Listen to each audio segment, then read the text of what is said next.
إن الحمد لله نحمده ونستعينه ونستغفره ونستهديه ونعوذ بالله من شرور أنفسنا ومن سيئات أعمالنا من يهده الله فلا مضل له ومن يضلله فلا هادي له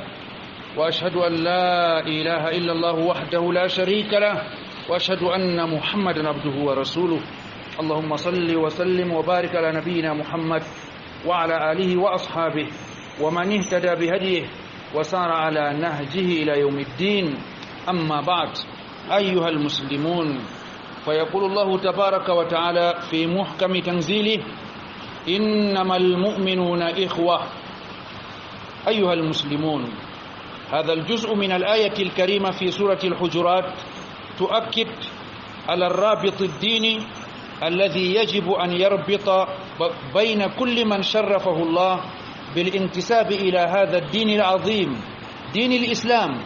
وهذه الأخوة تقتضي حب هذا المسلم ومساعدته والوقوف معه عند الحاجة ومد يد العون له كلما دعت حاجة أو قامت ضرورة. ومن لم يهتم بأمر المسلمين فليس منهم كما قال عليه الصلاة والسلام. جدلا بجلبه الله تنيد أويها دفتر ما كتدني إنما المؤمنون إخوة. الله بمؤمنين بدير درابه nder ɗiragu man ngu ɓuran noneji luttuɗi fuu ha nder ɗiragu ngu Allah seedi dow muɗum, nder ɗiragu ngu Allah on humpiti ɗum ummatore. innamal mu'minuna ihwa, mumini en kamɓe man ɓe derɗiraɓe, foti leƴƴi maɓɓe laato feere feere, bolwe maɓɓe laato feere feere, nokkuje maɓɓe laato feere feere, culture ji maɓɓe latto feere feere, amma fuu Allah kam ɓilli nderɗiragu man ɗo be imanaku. to wakkati imanaku ɗon ha oɗo ni ɓe derɗiraɓe be seedam ko Allah ceniɗo. kadi derɗiraɓe jus'uyel nger her aya tedduka gonka ha suratul hujurat ɗum ɗo sembiɗina hande piɓan ɗum kawtan ɗum hakkunde yimɓe beeteɗum diina ɗum kanjum man wajibi ɗum hawta hakkunde kala ɓen ɓe Allah ceniɗo teddiniri ɗum be lencitago ha diina makka ka. kala ɓe Allah ceniɗo teddiniri darjiɗiniri ɗum be lencitago ha diina makka ka, diina silama fuu diina man ka sey kalato ɗum hunde hawtande hakkunde maɓɓe, ɗum hunde wartiranɓe ɓe derɗiraɓe, ɓe mata ɗum ha nder ɓerɗe maɓɓe man ton batte majum bangoya ha kuude gonanɗe hakkunde maɓɓe. kadi derɗiragu gewtantengu ngu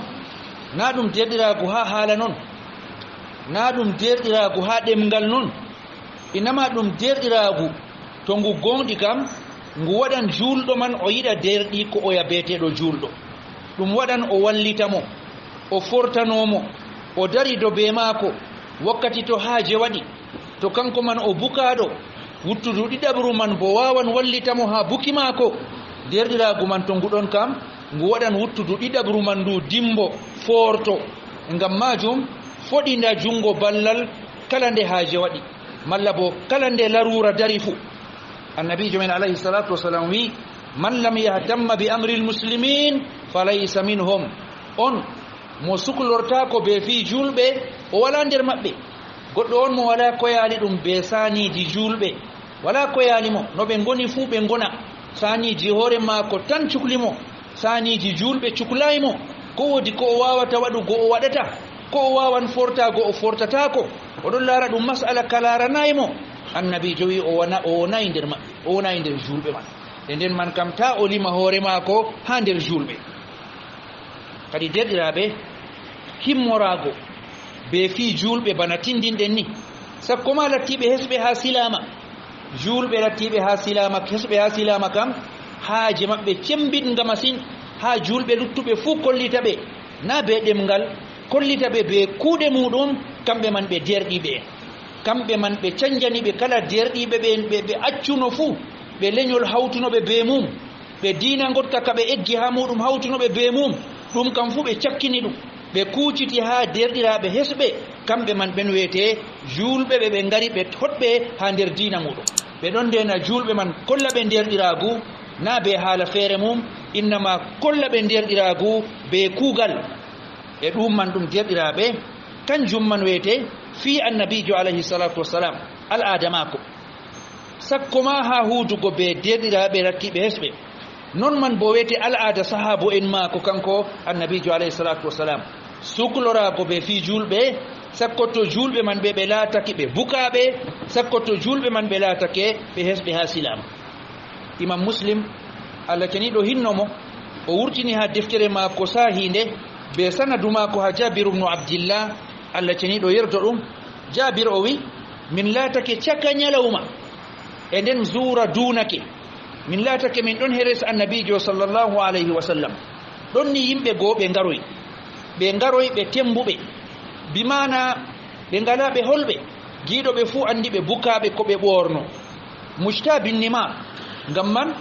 woɗɓe maɓɓe ɗo taari bana mborgo honni ko ɓe ɓorno man ɗo wala ɗum lattaki ɗum wawan ɗum suura ɗum lattaki bo ɗum kesum ɗum boɗɗum e noon mutaqallidi as-suyuf ɓe ɗon bo mbakki kafaje maɓɓe enen kamɓe man ɓe ngaroy la shakka ɓe hesɓe ha silama ɓe gardi bo be sifaka kollanka ɓilla catuka o wi ammatuhum min mudar ɓurnal maɓɓe fuu her leñol arab en biyetengol mudar o wi kayɓe fuu ma nder mudar ɓe ngoni fatama'ara wajhu rasulillah sallllahu alayhi wa sallam annabijo nde laari ɓeni yeeso mum ñiɓɓi yaake maɓɓe yerdinayi annabijo yiɗi o laara kala julɗo fuu nder feecamre o yiɗi o laara kala julɗo fuu koltuɗo kala julɗo fuu jeynitaɗo bukaka ha tana muɗum amma ɓe man iga nde o ɓanti yeeso maako o laari ɓe ni o jangi ha maɓɓe ɓe bukaɓe bukeeki catuki masine ngam man yeeso maako canji ngam ɓilla ka o laari ha maɓɓe annabijo ha tawi noon annabijo numi noyi wallitirta ɓe ha ɓe gurto ha ɓilla ka ɓe ngoni ka o numi no o wawata ɗume o wawata wadgo o wallita ɓe o hoynana ɓe ɓilla ka malla bo o wurtina ka ha maɓɓe ngam majum ɗume o waɗi annabijo o solni dow sadaka o solni sahabo en mako ɗo dow sadaka bana colneten jotta man ɗo annabijo o solni ɓe dow sila sonago ɓeɗo man waɗana ɓe mboɗenga ngam majum sahabo en jaabi ewnandu annabijo alayhi salatu wassalam be kuuɗe maɓɓe ɓe cendidirayi hakkunde talakajo be marɗo ɓe fuu ɓe jaabi noon ngam man goɗɗo o wari o hokki dinar mako suleyre woore kanjum man wiyete ko o mari kanjum wiyete ko o wawata goɗɗo bo wari hokki dirham suleyre amma ha cardi ɓuran ɗum lesgo goɗɗo bo wari hokki limce muɗum limce mako ɗe o marno deydey luttanɗe ha ko o ɓornoto o hocci o waddi goɗɗo bo waddi sa'ewal ha ñamdu muɗum ha alkamari muɗum goɗɗo bo waddi sa'ewal goɗgal ha ɓendarloje bana dibinoje ni e nden ɓurnal hokkoɓe man fuu ɗum bukaɓe ɗum talaka en amma ɓe mbaway ɓe jabata ko ewnandu annabijo alayhi salatu wassalam ngam man moye fuu ɗo wadda pamarum ko mari man goɗɗo kam wakkati o waddata ko o mari ɗo kanjum man wiyete ko o mari fuu sa'ewal ngal o mari man ɗo kangal o waddi man ɗo kangal wiyete ngal o marani hoore mako be ɓikkon mako amma ɗum fuu majum ɗo o hooci o waddi ɗum her annabijo alayhi salatu wassalam e nden ɗon man ni annabijo ɗon laara ɓe ɗon gadda annabijo ɗo ɓesda solnugo ɓe ɗon wi'a ɓe ta jawi e pamarum ɗum dokkoton ɗo walaw bi shiqqi tamra goɗɗo mon o hokka koore ko ribinore o mari o wadda o hokka hunde nde Allah yoɓata dow muɗum wala yawnago Allah yoɓata ko dokkuɗa innama Allah yoɓan ha moƴƴere muɗum Allah yoɓan ha feecamre muɗum Allah larata quantité ka dokkuɗa Allah laran ngam a hokki ngam maako Allah laran ko dokkuɗa ɗo kanjum wiyete ko mawɗa ko marɗa kanjum man wiyete etergal Allah ceniɗo non o huudirta be maɗa e ngam annabijo ɗo ɓesda sonnugo ɓe wiɓe walaw bi shiqqi tamra goɗɗo mon ta o ndingo ta o semta waddugo koore ko ribinore o mari fa jaa rajulun min al ansar goɗɗo ni nder ansarin ko en kanko man o waddi bi surra be boro lattingo mango heewungo bo jawdi kadat katifuhu ta'jizu anha ha balawe maako nesi mbawata ndondongo oɗon rondingo ɗo nder taaku noon bal kad ajiza jabir wi kay o wawatama o dool hoore maako noon sina o rimdo boro man ɗo o wadda ngo e nden o waddi o rufi ɗum har yeeso annabijo alayhi salatu wassalam nde yimɓe ndaari ko o waɗi ka irti ha yimɓe yiɗgo hayru ka irti ha yimɓe yaktago hayru ma en ngam majum tumma tataba annas ɓawo man yimɓe tokkidiri kadi o wadda waddoɓe ɗuɗɗum man bangoy banni hatta ra'aytu kawmayni min at-ta'am Jabir wi ha darmi jore didi mawde her nyamdu wasiyam elimce bo kanyum bo jore godde non hatta ra'aytu wajha rasulillah yatahallal hangi mi yeso annabijo alayhi salatu wassalam don yayno fertare heewi yeso annabijo aranno kam yeso annabijo don no berni yeso annabijo don no suni amma ko sahabo en man gadi do dum sanji yeso mako ha yeso mako latti do yayno ka annahu mudhiba hambi adum tayre kangeri yayna ko yeso annabijo alayhi salatu wassalam النبي عليه الصلاة والسلام وي من سن في الإسلام سنة حسنة فله أجرها وأجر من عمل بها بعده النبي جوي كومي سنها سلامة بمعنى أهوي هندها سلامة كم كمان أنويتي أران كتوني يمبي ودي بونداري دي وودي تاسنيمو توكيمو غادي بنا ودي النبي جوي أو دمبر جاري كو هوي أو دمبر جاري بو ودي بنا كو ودي منفو هانيا لا دي درنغال annabijo be man o sappoto ha kugal gorko o lattido kanko wete aran gaddudo burandum mawnugo ha yeso yimbe o hokki enen be o hokki man do dum irti yidgo hokkugo ha gese yimbe puddi do porto do gadda dum kanko man on wete artudo waddugo dum annabijo andinan ko o wadi man do dum o waddi Allah jabani mo e kala jingube ngamma ko gaddoy bo pat o wodi barjari banandi Allah hokkata be ha nyalade dergal annabi juyata e bo dum ustanta hokkube bo ko dume Allah yoba hokkube bandokki yoba mo kadi bo ba hokkube mandokki kanko man dum ustanta hokkube ko dum do kadi tedirabe dum nanden do kanjum man wete gissa annabi jo alayhi salatu wasalam be bukabe gissa mako be nastube silama kesum gissa mako be warbe tawi mo be billibe ha mako kam dum suno mango yibe do sura man e dum wajibi mawdo bo o dabbita no o wallitirta be e nden be man o dimbi sahabo en mako e be man Allah wadi be dimbano man do khairu mawdo ummatore warnde man nde jeyniti bawo talakare nde feeci bawo billa e kadi debbirabe e nden dum man do dum ewnandu annabijo do bo dum jawabu sahabo en mako kala moy fu deydey no wawi goddo ma waddi sa'ewal gotal goddo ma waddi suleyre wore goddo ma waddoy boro non heewugo jawdi e fuube kugal mabbe do be ngerdini be majum Allah cenido be ngerdini be majum nelado Allah cenido e be majum be mbowniri berde derdirabe mabbe ha silama e derdirabe kambe man be laato be yakuye mede kambe man be hani be laato be yakuye meden laqad kana lakum fi rasulillah uswatun hasana liman kana yarjullah wal yawmal akhir Allah cenido wi latanake on hani laado Allah cenido yakuye boddo halatido odon nuddini Allah cenido do yakkikini Allah odon nuddini nyala deragarere Allah cenido waden handere yakotobe annabijo be sahabo en mako بارك الله لي ولكم في القرآن العظيم ونفعني وإياكم بما فيه من الآيات والذكر الحكيم ونفعنا بهدي سيد المرسلين أقول قولي هذا وأستغفر الله العظيم لي ولكم فاستغفروه إنه هو الغفور الرحيم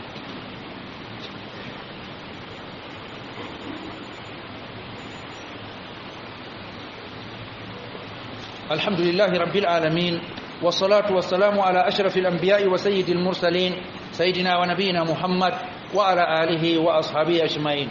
derɗiraɓe julɓe en gaddi qissa ɗo en tiftinoran julɓe ko laati mawɗum waɗi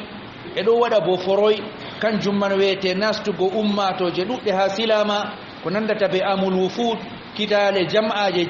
garata nasta ha silama annabijo o fortina sahabo en mako ngam ɓe ceyna derɗiraɓe maɓɓe ɓe tabitina derɗiraɓe maɓɓe en dimbino julɓe gaɗan ɗum man ɗo moy fu o laato o woodi geɗal ha majum ngam man julɓe dokka moy fu deydey ko Allah fondi ɗum ngam ɗum wallita hesɓe ɓe ɗo ɗum tabitina ɓe ha dow dina maɓɓe ɗum jaabo yoga hajeji maɓɓe ta yawa jowire ma ta yawa sappore ma ta yawa no gasre